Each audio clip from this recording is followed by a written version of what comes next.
Hey guys, and welcome back to the Transfer Rumours update for the beginning of the week. It is Monday the 21st of August. Obviously this is up on the Tuesday. So let's round up some of the transfer news that's already been done before we go into the rumours. So transfers done today is Chris Woods has gone to Burnley for 50 million with a million add-on. I don't know what performances and whatever, but that is going to be 60 million overall. So that's Leeds to Burnley for Chris Woods. Not a bad signing. You got Nasri, he left Man City, gone to Oldenburg in Turkey, I think it is. I don't really know much about that club, to be honest. So yeah, he is gone. Kondogbia has left Inter Milan, he has gone to Valencia. That's a pretty good signing, to be honest. And then we've got the one that we've been throughout near enough every transfer rumour we've done, and that is Sam Klukas. So Sam Klukas is now, well, not yet, but it's all been agreed. He is leaving Hull and he is going to Swansea for about 14 million, maybe rising to 16 million with add-ons. So there are just a couple of transfers that have been done already. So let's get into the transfer rumours at the start of this week. And we're going to start off with Paulo Gazzaniga.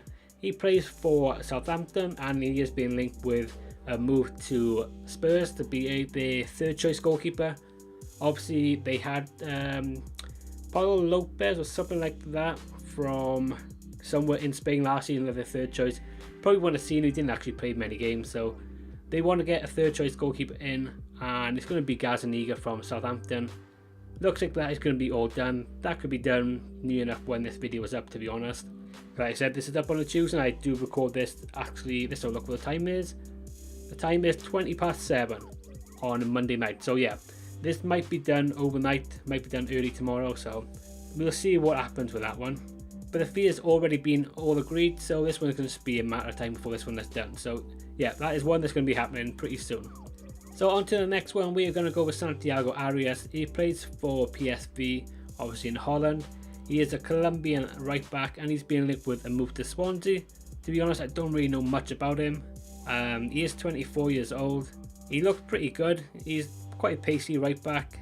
And that is basically all I can say about him. Like I said, I don't really know anything about him. So I apologize, I can't say like more info about him or his background and stuff like that, how well he's been playing and stuff like that. So yeah, I apologize about that, but this one I just don't know anything about.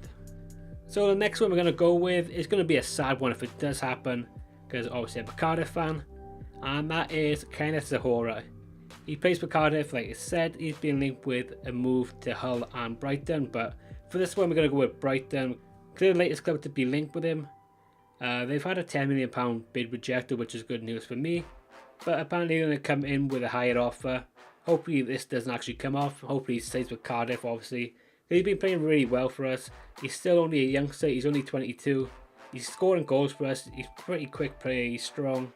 Like I said, he's doing really well for Cardiff at the moment. Obviously we're unbeaten, we're top of the table at the moment. That is great news, we can't afford to let players like this go. So fingers crossed that they don't come in with another bid and we can keep him for the whole season. So yeah, that is a little one from the championship coming up. Hopefully this one doesn't happen. I really hope it doesn't. So we're going to go back into the Premiership player, and it's going to be Omar Niasse, or Niasse, however you pronounce it. He obviously plays for Everton, and he is being linked with a move to Fenerbahce. Now he done pretty well when he went on loan to Hull last season for about, well, in January onwards when Silva went to Hull, and he actually played pretty well. He didn't score loads of goals, don't get me wrong. But he looked actually an alright player. He looked how good he was when he come from, I think it was Sparta Moscow, I think he come from, like 18 months or so ago. He looked actually like a good player. I do like him. He's quite pacey player, he's quite a strong player. He's not a bad finisher, to be honest. It's a bit of a shame that Everton got the money that they have now, so they can buy quite a lot of good players in this position. Obviously they got Sandro and Rooney. So it's a bit unlucky that he's not going to get a chance there. Like I say, he played really well with Hull. Obviously they're a bit of a struggling team. When he came in, he looked like a breath of fresh air. He obviously done really well from him. I like him. I think he's a decent player, but obviously it looks like he's going to Fenerbahce, and that could be done within a matter of a day or two. So that is one going to be happening pretty soon. So the next player we're going to go with is going to be Krychowiak. He plays for PSG, and he is being linked with a move to West Ham and Chelsea. Obviously Chelsea want to get someone in for backup. Obviously because Matic is gone, they want to get a replacement for him. And West Ham are looking at him because they think the William Carvalho deal is going to be pretty much gone now, because Apparently Sporting won about 40 million, and apparently they did agree about 28 million. So it looks like a few clubs may be coming in for William Carvalho as well, because the price range has actually come out now. So it looks like that one might not be happening. So what they've said is if that one doesn't happen, they're going to come in for Krychowiak, like I said. Like I said, he's Polish, he's from PSG. He's a very good player. He had a couple of seasons at, I think it was Sevilla they signed him from. And he's a pretty good player. He's only about 26. He's a strong player there. He's not exactly the quickest, but he reads the game really well. He's a really good holder midfielder, so that would be ideal signing for Chelsea. And also he'd be a very good signing for West Ham if they can get him in. So this one I'm going to keep an eye on. Obviously, like I said, if William Carvalho deal doesn't actually happen, then this is their backup signing. So this one I'll keep an eye on this one. So another Premiership player we're going to go with Andres Pereira, or Pereira, however you pronounce it. Plays for Man United, obviously. He is being linked with a loan move to Valencia. Basically what they've done, they've come in for a loan bid. I think Man United have accepted it already. What they've said to Pereira is, it's up to him. If he wants to go, then he can go out on loan for a season. Or if he wants to stay at Man United and fight for his place for the whole season, then he can. So Jose said, it's up to you. If you want to stay, you can stay. If you want to go, you can go. So this one I think maybe might happen. Valencia is trying to bring in a few players. Like I said, they brought in Kondogbia today. They brought in Gabriel, and they brought in Morello from Inter Milan. So they're trying to get some players in. And one more note actually, speaking of Valencia, is Cancelo. I've said in the past couple of, in one of my videos, that he was linked for a move to Chelsea. Looks like he's going to Inter Milan now though. So yeah, they're bringing a bit of money in now, so obviously they're spending a bit. So yeah, this one to keep an eye on, see if he does actually go, because like I've said, it's all up to Pereira. If he wants to go, he can go. If he doesn't, he can stay. So this one may be a one in, one out. I'll tell you who the one in is going to be, so stay around to see who that is going to be. But yeah, Pereira might be going to Valencia. So staying with the Premiership, we're going to go with Andy Carroll for West Ham, obviously. He is being linked with a move back to Newcastle. Now Newcastle want to get a couple more strikers in, well at least one more striker in. And they're looking at Andy Carroll. West Ham said these can go if he wants to go, because obviously they bought him for a lot of money. He's on quite a big wage here, and he's injured near enough half the season every time. Like he's injured at the moment, so I think they want to try and get rid of him, get him off their books, maybe even bring another striker in if he does go. This one will actually be a decent move if West Ham get him off their books. Like I said, he's on a lot of money there, and he doesn't play a lot of games. Like I said, he's injured quite a lot of the time, so if they can get rid of him, it could be a good move. But apparently Newcastle just want him on loan, not actually sign him permanently. So whether they can work out a deal there with either he goes on loan with a transfer in the clause at some point when he comes over, or if they actually do sell him on a permanent transfer. So that one is keep a little eye out, because Newcastle want to get another striker in, and I'll tell you who else they want to sign in right now. Actually, let's go into it, and that is going to be Stefan Jovetic. Stefan Jovetic obviously plays for Inter Milan. Did have last season on loan at Sevilla, where he played really well actually. I thought Sevilla was going to actually sign him up. He looked really good, he looked back to his best. Obviously he used to play for Man City. He was actually not too bad with Man City. I'm surprised they actually let him go when he did. Not saying he's the greatest striker in the world. Obviously you see the likes of players they've got now, like Aguero and Jesus, much better than what Jovetic is. But Jovetic is actually a decent player, I do like him. Obviously he's from Montenegro. He's playing with Inter Milan, like I said, at the moment. They want to get rid of him, they want him off his wage bill, and yeah, they're being linked with him, and also Brighton are being linked with him. So it'll be interesting to see if he does come to the Premiership again, and it'll be interesting to see if maybe he does have a choice whether he can go to Brighton or Newcastle. So yeah, this one, just keep a little eye on that one to see if it does happen or not. Whether he'll want to go to a team that's just been promoted, or if he wants to stay kind of like in the Europa League or Champions League team. So yeah, keep it on that one. So we're going to go with one player who, I'll be honest, I have never ever heard of him. He's only a 17-year-old guy, so I'm not expecting anyone to really know much about him unless you're maybe like a Liverpool fan. He was in trouble with Liverpool at the start of the year, and they do want to go back in for him, and his name is, sorry if I pronounce this wrong, I'll put it on the screen for you so you can actually see what his name is. His name is Pierre Schummers. Now I don't know whether it's actually right or not. Like I said, I put it on the screen for you guys to actually see what his name is actually spelled like.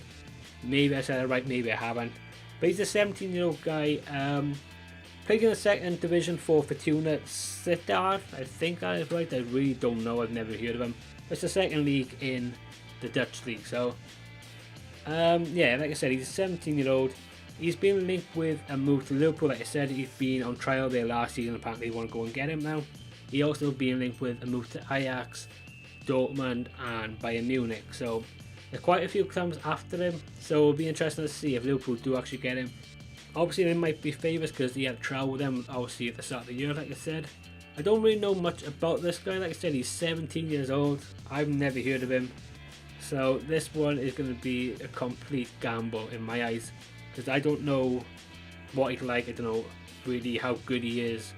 Don't even know who he really plays for, to be honest. So, this one could just be, obviously, for the academy, probably. So, this one might be a good player. It might be a good signing, but I have no idea.